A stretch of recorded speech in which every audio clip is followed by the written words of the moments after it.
As someone with amateur experience of mapping for games and writing stories, I've always held a fascination with particularly interesting and well-crafted environments in games and movies. A good backdrop to the drama of a movie or the action of a game can transform an average experience into something really special. In this series, I'll be exploring some game environments, themes and locales, and offering an analysis of just why I think they're interesting. So join me as we adventure together into exceptional environments.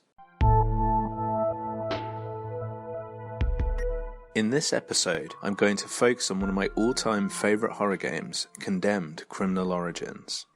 Released in 2005, Condemned is a survival horror game set in the fictional, squalid metropolis of Metro City, a rundown urban dystopia that feels like it's bang in the middle of the Rust Belt. Metro City is an exaggerated pastiche of all the negatives associated with modern city living.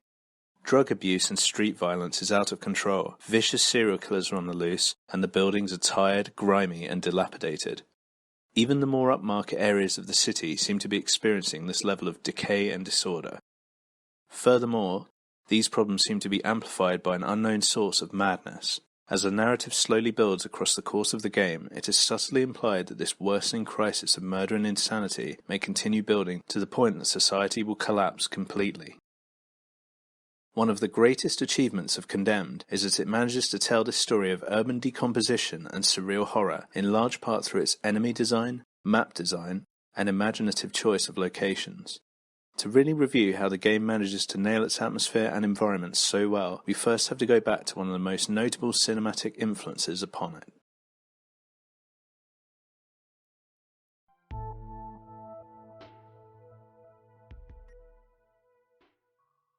In 1995, David Fincher's well-regarded horror movie Seven was released.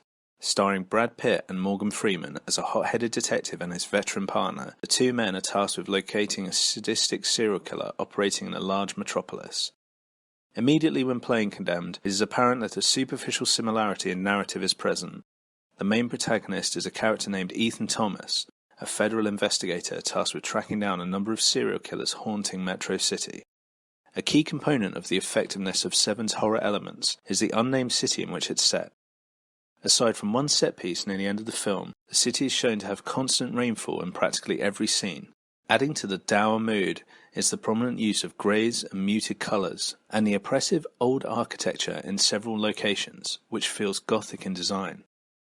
This is most notable in the design of the City Library building in Seven, which is mirrored with a similar Renaissance-style library in Condemned. Condemned also features the same striking mixture of older, dated architecture with blunt, modern, grimy realism. Seven takes its time to muse on the apathy of the denizens of its city and how violence and debauchery have become common in modern society. The naivety and hopeful nature of Pitt's younger character is placed against Freeman's more jaded and cynical beliefs. The worn-out and fading city around them becomes emblematic of both the immediate problems they're facing and the nature of evil that humanity has faced since antiquity. Condemned once again has several conversations between the characters implying that the evil they face lies far deeper than a contemporary problem of inner-city violence. Finally, perhaps the most obvious parallel between Condemned and Seven is apparent in the open introductory scene.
We see photo negatives and redacted documents flash by in a way that is very reminiscent of Seven's innovative opening sequence.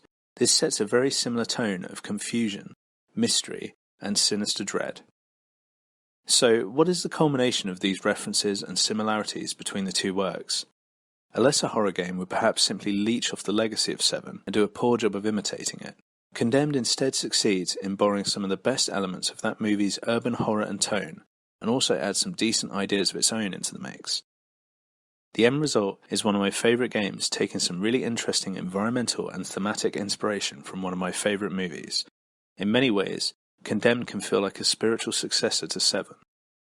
And if you haven't seen Seven, by the way, I highly recommend you put a dark and rainy evening aside to watch it and really soak in the mood. Now, let's delve deeper into what makes the atmosphere and environments of Condemned special.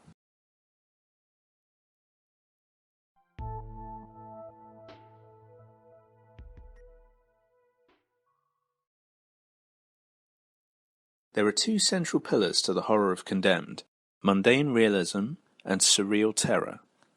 It's a subjective personal opinion of mine, but I've always been impressed when a work can take the everyday, the mundane, and the tedious, and turn it into something dangerous, visceral, and scary. Condemned is master of this, taking a wide variety of familiar locations and city-central interactions and making them sinister and hazardous. A visit to the subway becomes a lingering descent through dark, winding tunnel passageways filled with unknown assailants. A department store at Christmas morphs from a welcoming and lavish shopping location to a dated, decayed, and mysterious hideout for territorial murderers. Perhaps one of the most effective tactics the game uses to make its atmosphere so compelling is the work it does to firmly establish Metro City as a real place. We see bulletin boards, old calendars, and train schedules with a plethora of location names. Each level informs you of the area of the city that you are within with a street name, giving a sense of consistency and continuity. When we think of a strong sense of place in games today, we often think of open-world games in which the environment is overtly part of the game. For example, in Grand Theft Auto, the city is memorable as a place because you're always driving around in it. However, Condemned is a very linear game with no open-world exploration, and yet it actually uses this to its advantage. The fact that we only see certain areas of Metro City gives the entire place a strong feeling of mystery and dread. We feel as if we are only scratching the surface of this vast, decrepit metropolis. Not seeing the city in an open-world format allows our imagination to fill in the blanks, to imagine what this horribly violent society is like and how it must be to live there. World building is also everywhere in the environments of Condemned, mostly in the form of signs, advertisements for fictional products and services, and conversations between the main characters. In the Metro level, there are even small newspaper outlets showing suitably grim headlines, creepy detail that many players would perhaps miss. Perhaps my favourite example of these incidental world-building details, a sign which is again easily missed, warns passengers that criminal trespass incidents have occurred in the subway tunnels and that individuals on the tracks may prove a significant threat to their safety. The fact that Metro City has had to officially post signs warning everyday subway users that the stations and tunnels have become extremely dangerous is very chilling, especially with the insinuation on the same sign that the police are almost completely overwhelmed by the situation and are powerless to improve it. This is the kind of excellent environmental detailing that makes Metro City especially unnerving. Conversely, when not rooting itself in this gritty realism of place, Condemned also dabbles with surreal and nightmarish horror sequences. These are often shown as flashbacks Ethan is experiencing from some kind of ambiguous mental talent that he possesses. Sometimes these visions cross over into reality, and Ethan must directly confront enemies that appear too nightmarish to even be real. A good example of the game's mixture of the familiar and the deranged is the department store level previously mentioned. Ethan's colleague Rosa informs you that you must go to Bart's department store, an old abandoned shopping centre. It is located in Burnside, a notoriously dangerous part of the city that the cops are usually scared to visit. Once again, this ramps up the tension, as the city already feels very hazardous, and yet Rosa is now informing us that we've only scratched the surface. However, the twist is that the enemies you encounter in Burnside are not merely criminals as Rosa implies, but are instead strangely deformed people who seem to regard the department store as their home. They go as far as to pose as mannequins in order to ambush you, and even roll a corpse down some stairs towards you with a note saying "Leave" pinned to it. Does it make any sense that real criminals would behave this way? Not really. Yet this mixture of a grounded setting and completely insane behaviour is very disturbing. By combining strange and nightmarish elements with grounded horror and realistic settings, Condemned puts you constantly on edge. You experience enough realism to feel like Metro City is a plausible reality, but just enough surreal horror to never know what's going on or why.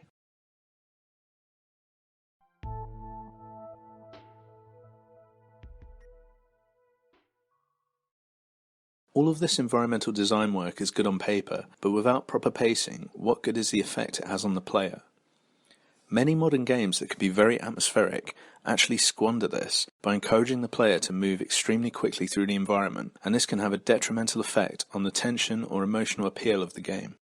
Condemned, by contrast, makes Ethan's movements slow and clunky even while sprinting. This instills you with a sense of vulnerability. In combination with secret items that require you carefully scour each map, the game really encourages the player to linger in areas and take in all of the detail presented to them.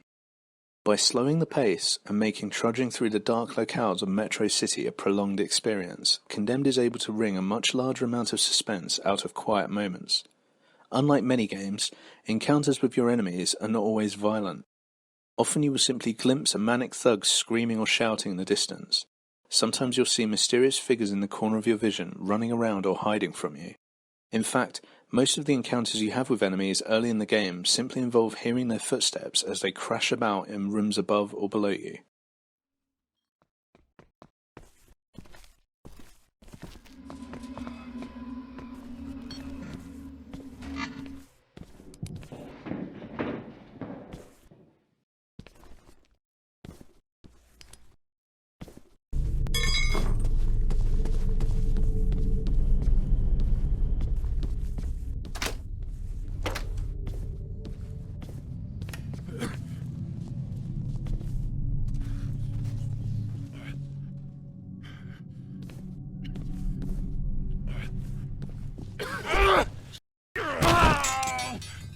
This contrasts mightily with the violent close combat that usually occurs when enemies actually confront you. Ethan continually has to fight to defend himself from mentally twisted thugs and homeless people who seem to have been driven to rabid insanity by some unknown force.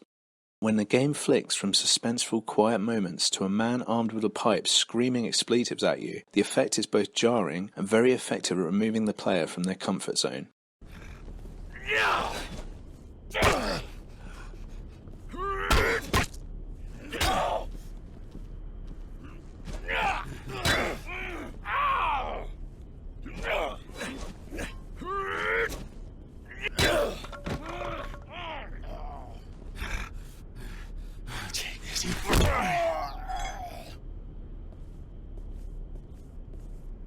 Enemy design in general is fantastic in this game.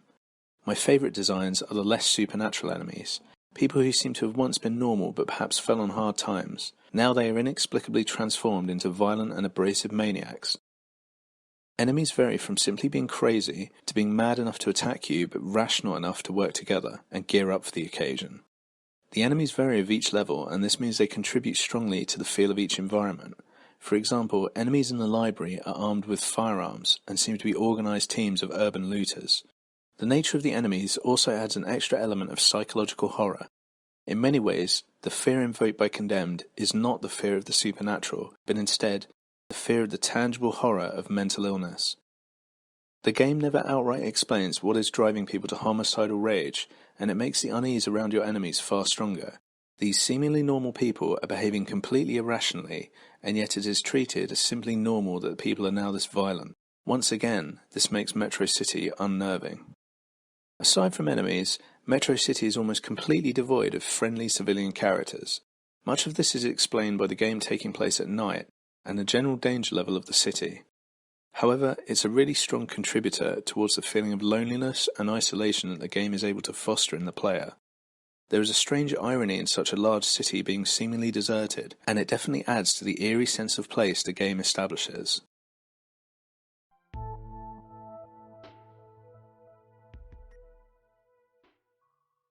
I will end this discussion on some minor criticisms of the game's environments and story that I felt eroded some of the generated atmosphere. Firstly, I feel like the supernatural elements of Condemned are its shoddiest part. Perhaps the one location in the game I felt was exceptionally weak in this regard was the school level. The enemies here are clearly inhuman in nature and appear largely unrelated to the theme of urban decay throughout the game. In fact, I would say the school level feels like it was merely added to tick off the scary generic horror location checkbox. It's perhaps the only choice of locale I feel does not fit the game particularly well. Ethan himself can also be a somewhat frustrating character. He doesn't seem to ask many pertinent questions regarding his investigation, though he does have some moments of intelligence too.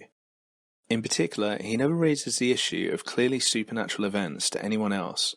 Perhaps this is because he fears being labelled insane, or because the game is attempting to preserve the sense of mystery, but it certainly seems odd that he never so much as mentions some of the strange things that happen to him. Finally, my biggest criticism of Condemned is actually the existence of its sequel. Condemned 2 Bloodshot came out at a time when edgy console games were all the rage. The game never came to PC, instead moving to consoles and being dumbed down in order to appeal to the largest possible audience. This may sound like I'm being harsh to console users. I play on consoles too. I'm not saying that everything on consoles is dumbed down, but unfortunately it was definitely the case with this game. There was an increased focus on violence, a decreased focus on the story, and the character of Ethan became a homeless alcoholic in the sequel rather than an investigator. The sequel further dialed the weak supernatural elements from the first game up to 11. At the same time, it lost most of the grounded horror, mystery and realism of the first game, and suffered from a very disappointing ending. Many of the locales, enemy types, and so on in the second game simply feel silly and are not in keeping with the serious tone of the first game. I don't know if the franchise will ever be revived, but I would love to see a more nuanced take on a sequel, maybe as a kind of reboot. This could be possible as members of the development team on Condemned 2 apparently acknowledged that they went too far with the supernatural elements of the story. In any case, these detractions are all minor and don't change the fact that Condemned 1 is not only a very entertaining game, but one of my favourite examples of intriguing environmental design and world building in gaming. Truly, Metro City qualifies as an exceptional environment.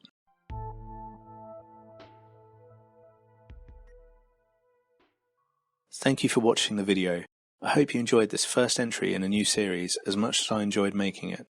I look forward to reading your comments and thoughts, and let me know if there are any other games you think have exceptional map design and world building. See you soon.